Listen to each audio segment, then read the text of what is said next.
En tant que polyglotte depuis plus de 11 ans maintenant, qui parle 6 langues et les enseigne depuis de nombreuses années, j'ai fait beaucoup d'erreurs dans ma façon dont j'apprenais les langues au début, mais j'ai aussi pu voir celles que des apprenants comme toi font et des erreurs qui ne sont pas forcément connues. Je suis Johan et sur cette chaîne Smart English, je t'aide à progresser en anglais beaucoup plus rapidement et efficacement en t'expliquant comment ton cerveau fonctionne et comment en tirer profit dans ton apprentissage. Dans cette vidéo, on va voir 5 erreurs à ne plus faire pour apprendre l'anglais plus rapidement. Let's go! Ralentir la vitesse des voix.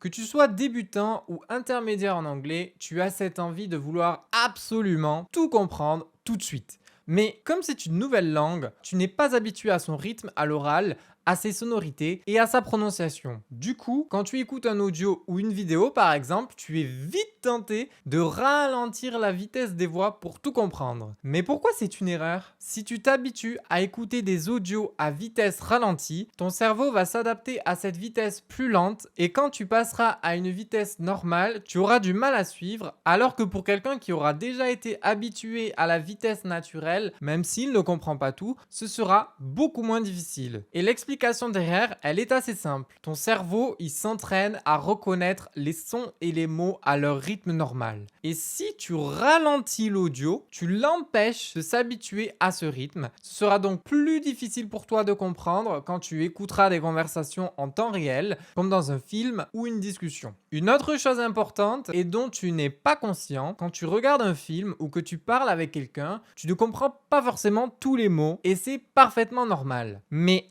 inconsciemment, ton cerveau, lui, travaille en arrière-plan pour combler les trous en faisant des liens et des déductions qui se basent sur les mots qu'il reconnaît, la situation, le ton, la prononciation, le contexte, la logique. C'est ce qu'on appelle l'inférence. Et quand tu ralentis la vitesse des voix, tu l'habitues à tout comprendre et l'empêches de l'entraîner à combler les trous, ce dont il a pourtant besoin quand tu regardes un film par exemple. Mon conseil en 2 points, si tu es niveau débutant, en apprentissage actif, c'est-à-dire lorsque tu cherches à comprendre au maximum une vidéo, un podcast, un dialogue, là oui, tu peux mettre sur pause, ralentir la vitesse, mais seulement après avoir fait les 3 premières écoutes en vitesse normale. En apprentissage passif, si tu regardes un film, une émission ou autre pour le plaisir, reste sur la vitesse normale pour justement travailler ta capacité à faire des inférences et n'hésite pas, lorsque tu entends un mot qui revient souvent, à rechercher sa signification sur un site comme Word Référence par exemple. Le but est avant tout de prendre du plaisir dans l'apprentissage passif quand tu regardes un film en VO. Si tu es niveau intermédiaire et que tu as un bon niveau en compréhension orale, tu n'as plus besoin de ralentir la vitesse. D'ailleurs, si tu veux pratiquer ta compréhension orale et écrite, tu peux télécharger mon e-book des 10 situations de la vie quotidienne en anglais basé sur les neurosciences avec des audios et des flashcards. Je te mets le lien en description si jamais ça t'intéresse. Apprendre par niveau.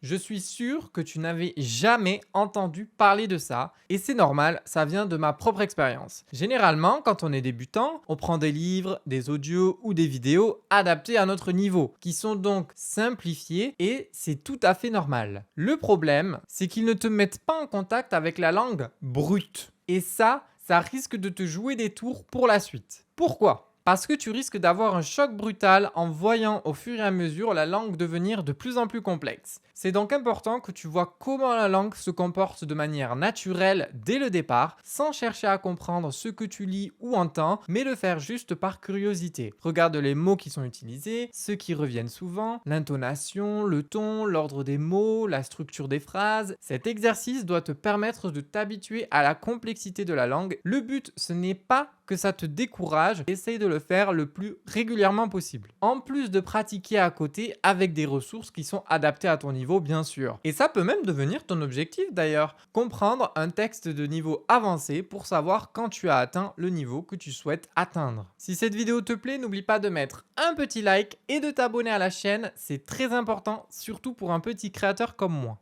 Si je veux m'améliorer à l'oral ou à l'écrit, je dois pratiquer que ça. Non, c'est faux. Combien de fois j'ai entendu des élèves me dire « je veux travailler que l'oral » ou « je veux travailler que l'écrit ». Et généralement, à cela, je leur dis toujours la même chose. Ok, mais on fera aussi un peu de l'autre, parce que l'oral comme l'écrit sont complémentaires. Pourquoi ? À l'oral, on n'a pas le temps de penser ni de réfléchir. Le fait de parler de manière spontanée et fluide, ça va permettre à ton cerveau à l'écrit de réfléchir plus rapidement et d'être plus vif. Les mots vont te venir beaucoup plus vite et tu n'auras pas besoin de les chercher pendant des heures. À l'inverse, à l'écrit, on ne travaille pas que l'écriture de la langue, mais aussi la structure de notre pensée, puisqu'on a le temps de réfléchir à comment on organise nos idées, à quels mots on va utiliser, de les choisir s'ils sont pertinents ou cohérents en fonction de la situation. Et tout ce travail de réflexion, c'est de l'expérience que tu acquiers et que tu vas pouvoir réutiliser dans tes conversations à l'oral. Tu sauras mieux structurer tes idées quand tu parles, utiliser les bons mots, mais aussi, puisqu'à l'écrit tu as le temps de faire des recherches, tu vas pouvoir montrer l'amplitude de ton vocabulaire et sa précision. Du coup,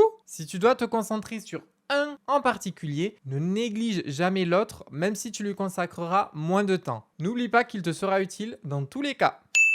Ne pas avoir de plan d'études structuré. Il n'y a rien de pire que de ne pas savoir où on veut aller. Naviguer à vue, c'est une erreur que j'ai faite plein de fois. C'est donc important que dès le départ, tu saches pourquoi tu apprends la langue, quel est ton objectif, avoir un nouveau poste, évoluer dans ta carrière, travailler à l'étranger, étudier dans une école ou pour le plaisir. Moi, le mien, c'était de prouver aux autres que je pouvais être meilleur qu'eux en anglais. Je te mets la vidéo où je parle de mon histoire dans le petit i si jamais ça t'intéresse. Ton objectif doit être donc déterminé, clair et suffisamment important pour que tu sois motivé. Ce que tu vas faire pour y arriver, quels seront tes moyens d'apprentissage? Est-ce que tu vas regarder des chaînes YouTube, suivre des cours, pratiquer avec des natifs, utiliser des applications, lire des livres? Et comment concrètement tu vas le faire? Quel temps tu vas dédier chaque semaine pour pratiquer les différentes compétences de la langue, que ce soit le speaking, le reading, le writing et le listening? Comment est-ce que tu vas mesurer tes progrès? Et en fait, le fait de savoir pourquoi tu apprends quelque chose, ton cerveau, il va libérer de la dopamine, ce qui va booster ta motivation et te pousser à persévérer. Tu vas donc mieux te concentrer, retenir plus facilement et ressentir moins de stress face aux difficultés. En gros, avoir un objectif clair, ça aide ton cerveau à se mettre dans les meilleures conditions pour que tu réussisses. J'ai d'ailleurs prévu de faire une vidéo complète sur comment organiser un plan d'études de la manière la plus efficace possible, donc reste bien connecté sur la chaîne, ça va arriver. Dernière erreur à ne pas faire, apprendre de longues listes de vocabulaire par cœur. Je suis sûr que tu te souviens comme moi de ces longues listes de mots de vocabulaire à apprendre par cœur à l'école qui étaient juste un enfer, surtout pour les personnes qui n'aiment pas apprendre par cœur. Eh bien rassure-toi, c'est une grosse erreur de pédagogie ici. Pourquoi? La mémoire, elle fonctionne par ancrage. Elle a besoin de se fixer sur des points qui vont lui permettre de mémoriser un mot. Plus elle trouve de points et plus elle risque de mémoriser le plus rapidement. Ces points, ça peut être le contexte, les émotions, les sensations, les images.